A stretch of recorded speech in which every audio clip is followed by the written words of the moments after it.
Aggrogeddon, the one game mode that few people understand, yet so many people despise. Today, we're going to break it down to the bare bones. We're going to explain some of the best decks that work if you're just past the 2,000 crit limit to where Aggrogeddon unlocks, or you have a very decent account with max cards, max heroes, and all this good stuff. And I'm also going to explain why this is absolutely my favorite game mode and why everybody should be playing it. If you've been avoiding Aggrogeddon, it's time for you to actually start playing it because it is a lot of fun. And you get free trophies. Who doesn't want free trophies? Anyway, without further ado, let's make it do what it do.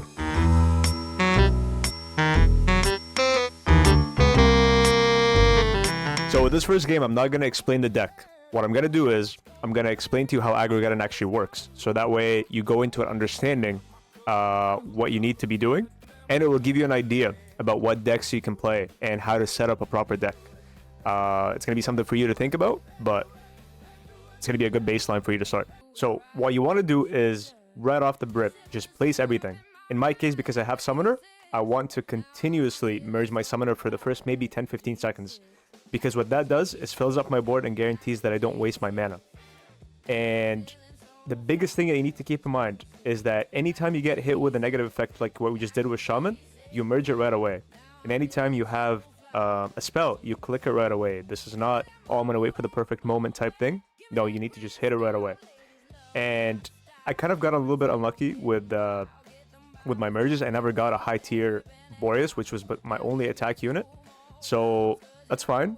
You still want to make sure that you merge all the Shamans. This one I couldn't because it was blocked. This one I couldn't either because it was blocked. But anything I could, I was able to merge it right away. And just by doing this, you can see that I'm already significantly higher percentage than my opponent. This essentially works as if it's like a monster armor. So the higher that is, the tougher the monsters that appear on your opponent's board become. Now, you can see I still don't really have a high tier Boreas, which is fine. I'm focusing on copying the summoners. But again, at the end of the day, if I don't have summoners, it's fine. I'll make do with what I have.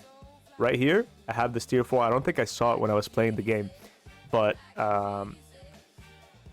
it kind of helped me because it was doing some damage. But right now I have this as my main unit, which I should have put this one in. But I got this here and I saw this one. And you can see I turned it into my minion, which now it's doing significantly more damage. Too bad it got hit by Witch, which is fine. But again, you just got to keep sending as much as you can. As you can see, every time I get the spells, I hit them right away. That's it. It's so easy. It's so easy. It is absolutely so easy. So what we're going to talk about right now is the best decks that you can use for Aggrogeddon. And we're going to cover the decks from beginner decks, just over 2,000 crit, all the way to the best decks that you can have. The easiest deck that most people will have, granted they might not have as high levels as I do have, but if you have a Witch with level 9, perfect. If you have Sword with level 9, perfect. If you have Summoner with a level 9, also perfect. Okay? But essentially this deck, you can see I don't have a DPS. And the reason being, Elementalist is going to be your DPS. Okay? So let's hop into a game and show you guys how this deck works. And I'll try to explain it as I go. Also, to be fair, I probably will be running into some tough opponents to this deck. So this deck for my level might not be the best for me, but it will probably work very well for you. And we'll go over another deck that most people should have as well. So if I don't win this one, that's why. But it's okay. Alright, so this is actually not too bad. I don't think this is going to be too difficult.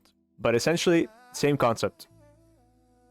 With Aggrogeddon, you run into the risk of not having enough mana a lot of the times. So you want to focus a lot early on your Summoner. Now with the Elementalist, you have these yellow tiles, which if you merge, it sends a meteor down to basically wipe your board and do a lot of damage. So you want to focus on that. Again, Summoners, in my case, they send a little flame guy to the opponent, which slows their board down and gives me aggro points. You can already tell I'm at 32%. He's at 0 because I managed to avoid a lot of his negative effects by either merging or not letting it sit too long for it to register. Now, I know Shaman shows that you get 25 extra points, but the biggest thing I think that people miss is that it only applies if you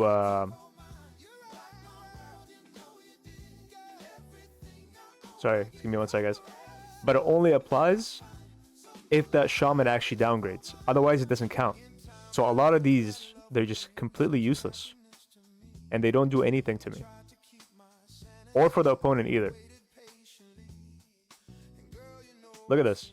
Every time I clear my board, he gets screwed over. And by the way, Elementalist mainly works by merging. So you see you have that bar that basically every merge sends down a meteor. So you want to try to hit your Elementalist as much as you can. And you also want to be careful when you use your Elementalist bars. And another thing that you guys keep in mind too, this one's a yellow tile. Even if I didn't have bars, it will still send down a meteor. Which is very, very important, especially late game. Because late game, you might not have the luxury of having your Elementalist. Which I would say is the biggest downfall of this deck. If you don't get enough in time. Or you don't get your Elementalist back in time, sorry. This one I'm gonna... Oh, I don't have to get hit. Perfect. Look at this, 740 versus 143. Just merge this, do that. This game mode, all it's about is just pure speed and execution. I shouldn't have done this one actually, but it's okay. Do this, hit my Elementalist, damn, bam. Wham, bam. Do this. See how quickly I'm doing things? You gotta keep in mind that if you're not this quick, somebody else will always be faster than you. And again, this might take you a few rounds to get the hang of it, but look what kind of deck we beat with no DPS, by the way. So keep that in mind, It's very, very important. So this one, I love this deck. This is the deck I used for my first Aggrogeddon, and it worked out really well. Now you see I got 20 extra trophies.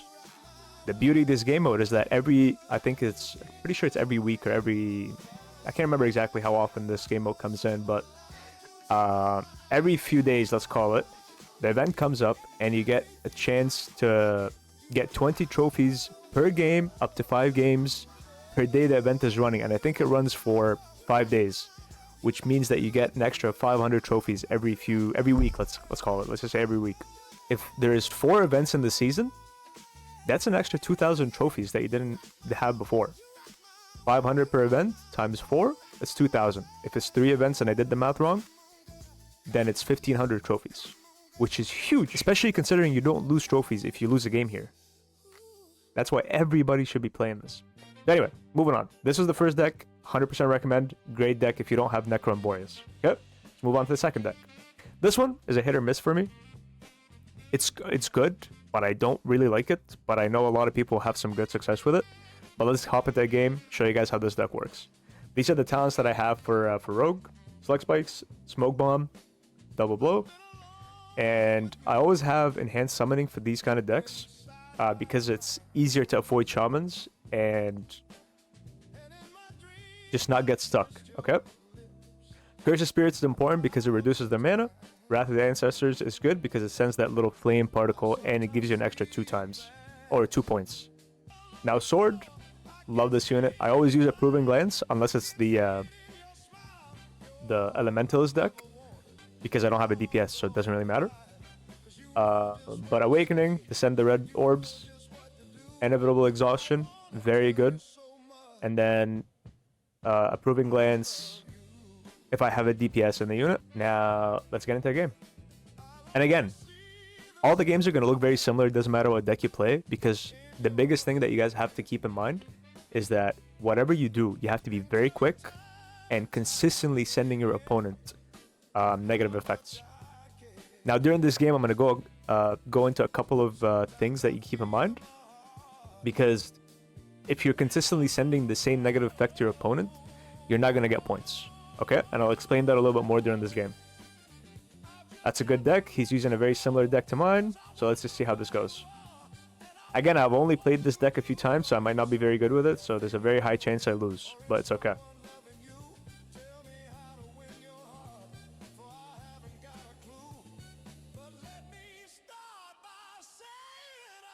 Back to the point I was referring to, if you send the same negative effect to your opponent, you want to have a nice variety of negative effects. Because let's say I send right now the red swords to my opponent, right? And they keep landing on the same units.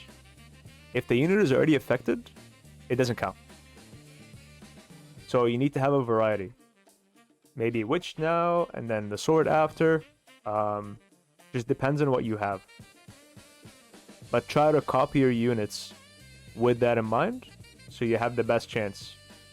Like right now, he's destroying me. I don't know how to play this deck. But it's okay, it's not over yet. Let's see.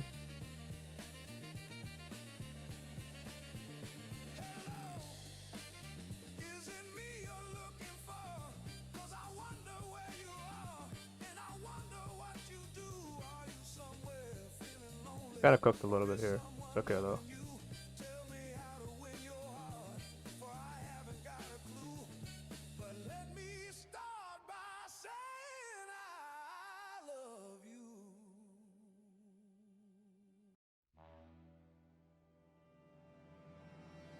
See, I'm gonna start copying my summoners now because otherwise I'll be very, very low on mana. There's no bueno.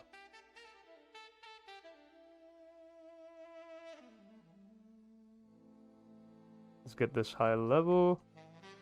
Do this.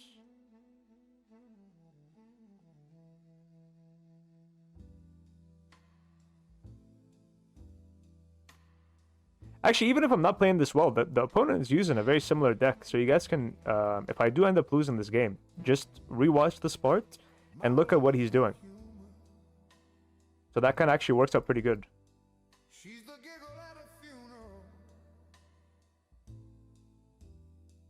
Knows everybody's disapproval.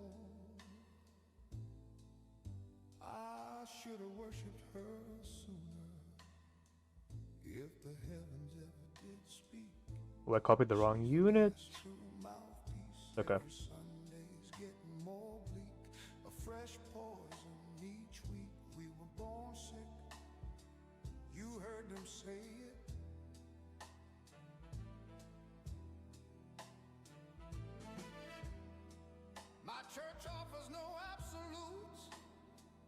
There we go. We actually won this. I did not expect that at all. I did not expect that at all.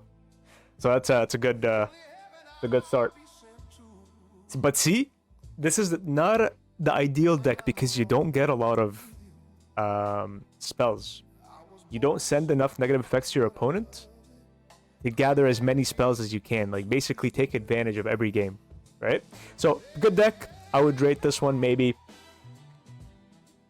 a 6 out of 10. The last deck, I would rate a 7.5, maybe 8 out of 10. The Elementalist deck. And look, another 20 trophies for doing what? For like a minute and a half? It's too good. It's too good. Now onto my absolute favorite deck, and the deck that is absolutely insane. By the way, everything I'm telling you guys, I know what I'm talking about essentially because last Aggrogeddon I finished with 5.5 thousand points. And I was number 1, and I'm pretty sure, if I'm not mistaken, that is the highest Aggrogeddon points in any region across the game ever.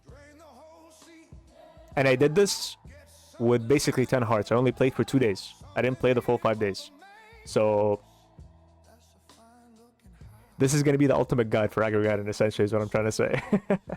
Alright, so on to my absolute favorite deck. And the deck that, if you have, you should 100% be using. Like, there's no question about it. And I'll also give you guys 2 variations just in case you don't have one of the components to that deck. So that deck is the one and only Necro, Boreas, Summoner, Sword, Mime, Harlequin. I'm going to quickly go over the talents that I use that I think will absolutely demolish most of the units in this game. So for Boreas, I just got it to level 14. I managed to finish top 5. Actually, no, I managed to finish top 5 at some point when I had a level 11 Boreas. And the talents I was using was Team Volley and Sleep Arrows. Now I unlocked the level 13 talent, so I'm using Precise Shooting. I think it's going to work good. I haven't played with a level 13 before, so let's see how this goes. So that's the setup for Boreas. For Summoner, this is the only deck where I use multiple summoning, okay? There's a lot of merging happening, and you're going to use up a lot of mana. So having the multiple summoning definitely helps. Curse's Spirit, a must. Wrath is the Ancestors is also another must because it gives you additional aggro points. Now for Sword, I use Inevitable Exhaustion, Approving Glance, and obviously Awakening. Approving Glance is because I find that with this deck, if your main Boreas gets hit with a Witch, you're done. You're done. However, when you have Approving Glance and what's it called here? Counterspell, like I'm running, then you increase those chances of cleansing that unit and maintaining it instead of having to merge it off. Mime, obviously, self-explanatory. So for Harley Quinn, I keep this setup here. Stage Objective, a lot of people don't use it because they think that you don't get the additional 10%. That's wrong, you do. The proof of that is when you first start the game, it counts the 5 merges that you need or the 5 copies that you need. And then it never comes back. So it's actually very easy. Get those first copies and then you're good. You have that 10% bonus damage for the remainder of the game. Now, the Art of Imitation, I'm still not really sold on which one, but because I have a damage deck, I like to keep Art of Imitation. Masterful Performance, I honestly... my deck is always full. I don't think I ever benefit from this. So I never have this here, and I just keep the Art of Imitation. Now for the last one, I do use Jack in the Box. It might not be the best talent. I think Jester's Smack might be a little bit better, but I haven't had any issues with Jack in the Box, so I'm going to stick with it. Okay. The armored reduction that it does, and the slowing the bosses from releasing their effects comes in handy, because sometimes I can kill them before they can release their effects. So without further ado, let's get right into the game and show you guys why this is the absolute GOAT of a deck. Okay, that's actually a really good game to test this out on. This is a tough opponent and a tough deck. Now, I might not be talking as much because this one requires a lot of focus, but I'll try my best. Just like every other game, you need to copy your Harley Quinns. Just like every other game, you need to copy your summoners to maximize the mana consumption. Or mana efficiency, I guess I should say. Now I have this as a tier 2, and it just got hit by a witch. That's unfortunate, so I'm going to wait the 5 seconds to make this one that's not affected by a witch my minion. Let's do this, hope for some more. The fire lines, by the way, you don't necessarily have to merge it. Sometimes it comes in handy. It doesn't count towards your opponent aggro points. So don't rush into getting rid of it. Sometimes you do need to have a unit downranked. Look at this, I got a tier 4, that's perfect. And I got another tier 3, it's amazing. Do this. Copy, copy, copy. There we go. Let's get rid of this. Also, if you guys notice, I am never merging a yellow summoner with another yellow summoner. I only get one effect, so might as well maximize it and either merge it with a mime or another summoner that doesn't have an orb. Let's do this. And you see how I'm constantly, just as soon as the spells come out, I'm pressing them right away? Huge. Huge. That's literally going to be the decider most of the time if you win or lose a game. So always press your spells when they come up.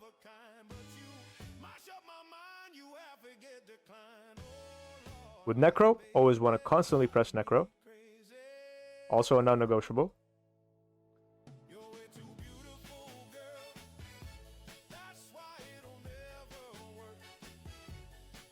That's it. That's it. It's so easy. It's so easy. It's so easy. This is why I love this game. It's just so fast, and we got 14 points, and maybe it was like a 2-minute game. And we got... Typically we get some trophies, but I finished my my first 5 games. But that's basically it. That's basically it.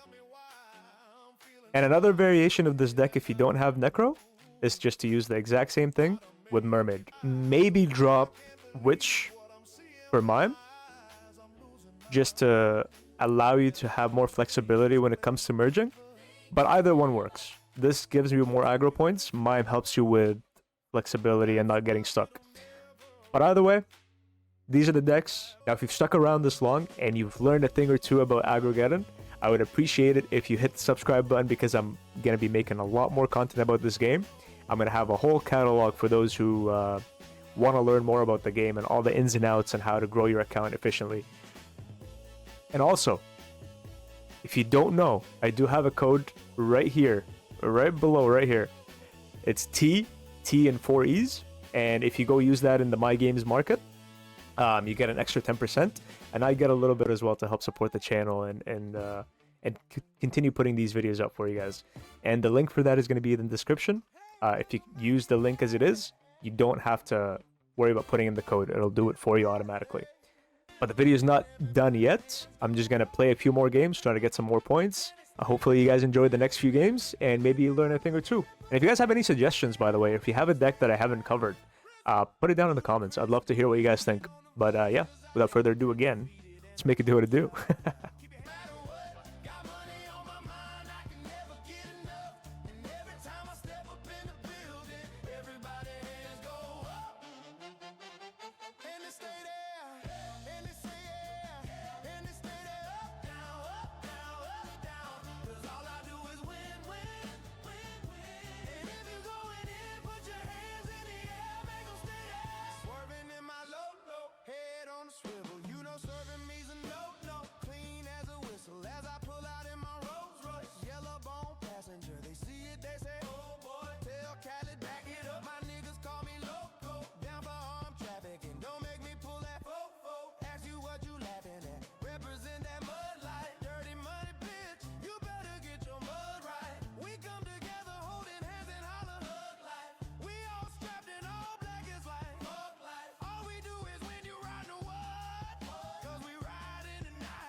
This rap game since I was 20 years old. I hung with the worst of them, bustle, I burst them up, floss them up, toss them up, hard away, cross them up, part of me, I'm bossing up. Woo! Pressure up, bless you, bro, don't mess with us. We like the U in the 80s, back to back, set a trap, hit the lick, hit it back, hit the trick, jump the track, bitch, I want my money back, time and time again, while I'm sipping on this gin. Too easy.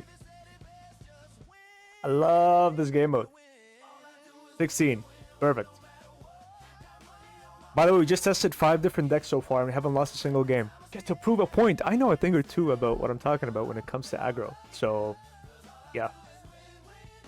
Enjoy. Hopefully you guys really learned a couple things, because I don't understand why a lot of people dislike this game mode, but I think it's such a good addition to the game. It just brings back Toxic in a way that's enjoyable without losing a lot of trophies. Like, I don't want to be running against these decks in a match. I mean, right now, for me, it doesn't really matter because I have a lot of counter spells and things to avoid the negative effects. But I remember just, like, not even a year ago when I still had, like, 2,000 crit. It was my kryptonite. It was so hard to play.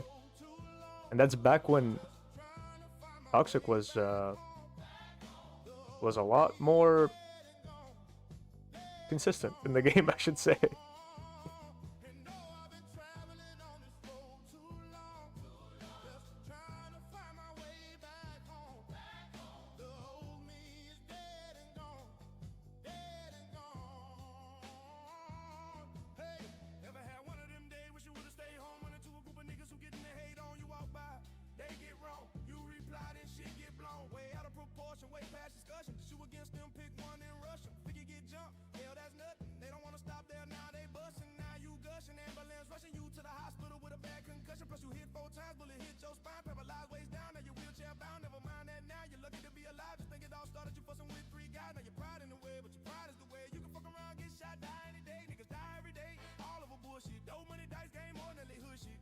I was gonna merge it, but I needed that.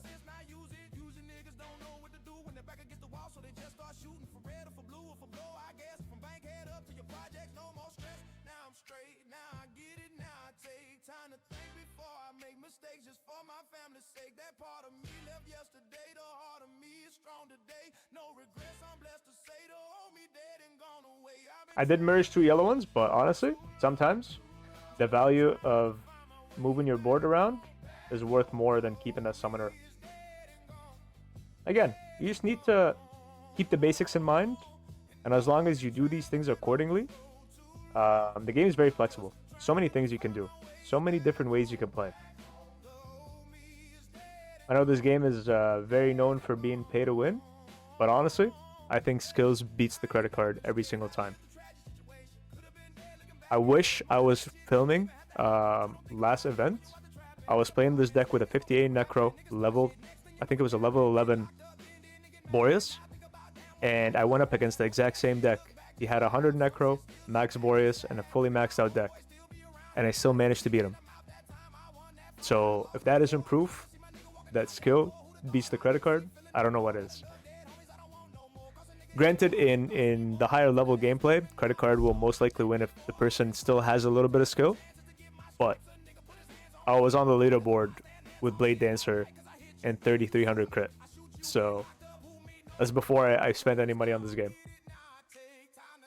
But yeah, that's basically it for this. I'm gonna go edit now. I'm gonna go now and edit the video. And like I said, if you enjoyed this video, learned a couple things, if you have anything to add, hit the subscribe button. Put it in the comments below, whether it's suggestions, questions, or anything. I am more than happy to help. And I also stream every Tuesday, Thursday, and Saturday on Twitch. So if you guys want to catch me live, I'll put the link to my Twitch channel in the description as well. And yeah, I will catch you guys in the next video. There's going to be a lot more coming soon. And again, don't forget to use the code if you're going to be buying anything. I really appreciate it. I'll catch you guys later.